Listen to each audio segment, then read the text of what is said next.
Dumali na naman etong si Harry Roque. Wala nang tigil sa kadadakdak etong mokong na ito.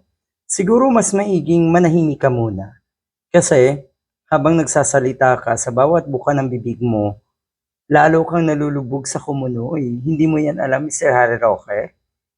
Kasi siguro, eto, confident pa rin na si Sara Duterte ay magiging presidente at makakalusot or maliligtas siya sa mga kaso. Tapos naandyan daw yung mga supporters niya na mga tanga at bobo naman na walang power.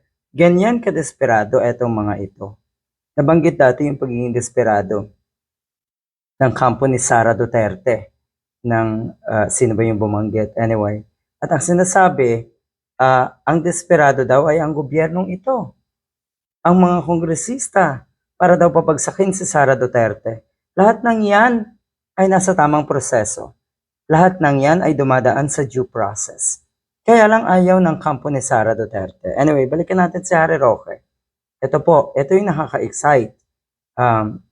Magbabakasyon ang lahat dahil Holy Week. Pero pagbalik natin, bubungad sa atin ang pagtestigo ni Ramil Madriaga at ni former Senator Antonio Trillanes sa Kongreso laban nga kay Sara Duterte. Dahil sinasabi na si Harry Roque, nakakahiya daw na ang Kongreso ng Pilipinas ay maniniwala kay Madriaga. Mr. Harry Roque, nakakalimutan niyo ba? Hindi niyo pa ba alam na wala pang conviction si Ramil Madriaga? Nakakalimutan niyo rin ba na yung kaso sa kanya ay gawa-gawa niyo daw? Alam mo yan sa sarili mo, Mr. Harry Roque. So kung meron nakakahiya dito, ikaw ang pinakanakakahiyang nilalang, ang pinakanakakahiyang Pilipino para sa aming matitino. Pero syempre, sa mga ulagang taga-suporta nyo, kahanga-hanga ka pa rin. Bakit kasi hindi kayo magiging kahanga-hanga sa mga DTS?